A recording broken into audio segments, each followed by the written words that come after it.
I received intelligence reports that President William Ruto had ordered that I be dealt with once and for all. And since the goons sponsored by the state on several occasions had failed, police and other state security agencies had to come in.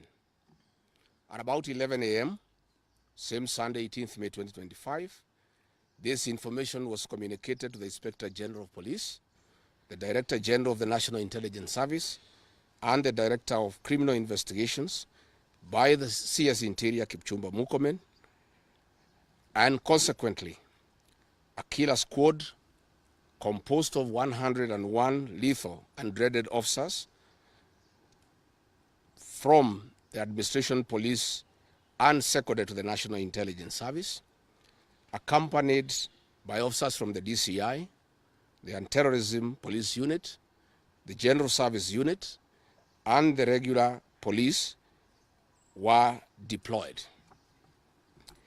This killer squad have been carrying out extrajudicial killings and abductions. Yesterday, they were mobilized and cordoned off and blocked all exits from Gatanga constituency. This squad was armed to the teeth and hooded and with masks to conceal their identity because of the heinous acts they wanted to commit on us. This is despite that there are existing guidelines from the High Court that officers should be in uniform and not conceal their identity.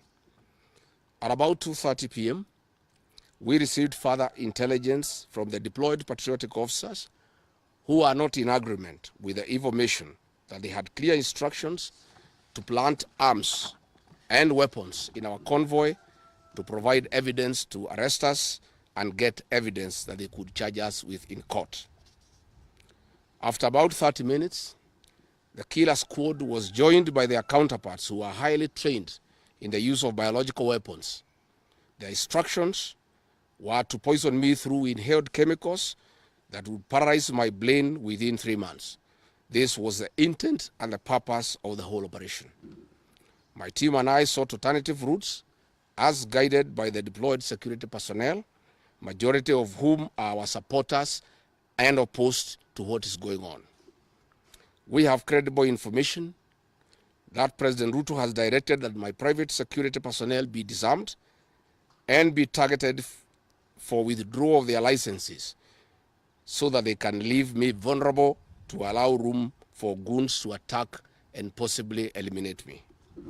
President William Ruto has expressed ungovernable anger that the state-sponsored goons are being overpowered by my private security personnel who are licensed gun holders.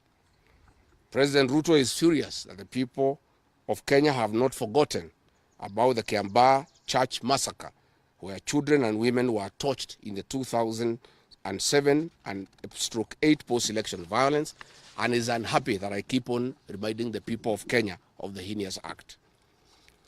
I want to say that although Kenyans forgive each other, they cannot forget this, and there is nothing the president can do about it. The president was also utterly livid that I exposed his grabbing of 5-acre piece of land inside Gong Forest, where he intends to put a private hotel. About my statement on post-election violence, this was a precautionary statement and not incitement. It is based on historical facts and past electoral experiences of 1992, 1997, and 2007 controversial elections, that we must have a free and fair election in 2027. It is my civic duty as a leader to remind IEBC, all agencies and institutions charged with election management, that they must deliver free, fair, verifiable, and credible election. I have heard the CS Interior and other pretenders to the throne claim that they will not allow political violence. I urge them to walk the talk.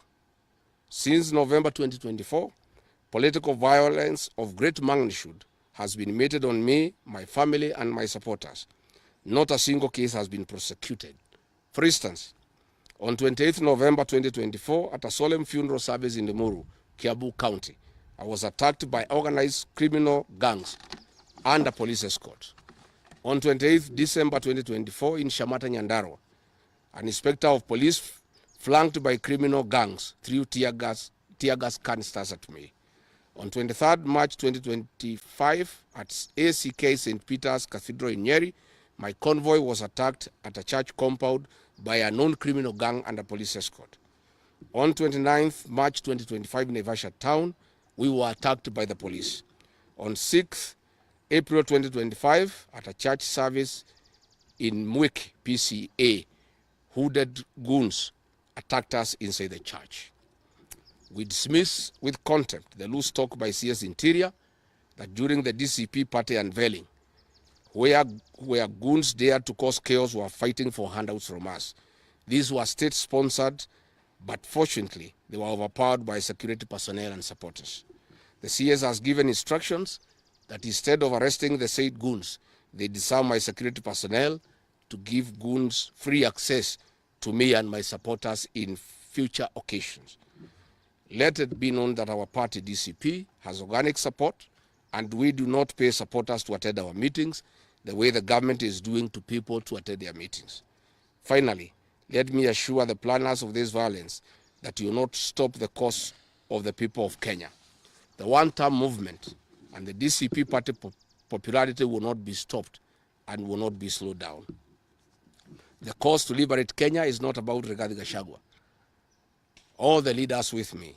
Wasting time and resources to stop me is a zero-sum game.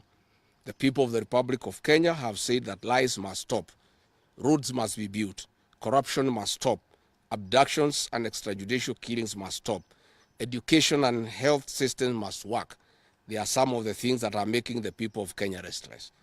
We are putting our supporters on high alert that they have the right to express their frustrations if injustice is meted on us.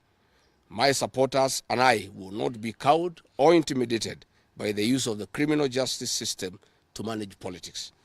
The drama of waylaying us on roads should be stopped. If the government knows that I've committed a crime known under the laws of Kenya and identified in the penal code, they know all my homes. And I'm here. They know my Wamanyoro home. They don't need to waylay me on the road. Let them just come here, and if we have committed a crime, they can come and arrest me and take whatever action that they want to take. That is the end of the statement. Iko swali? Yes. Yes.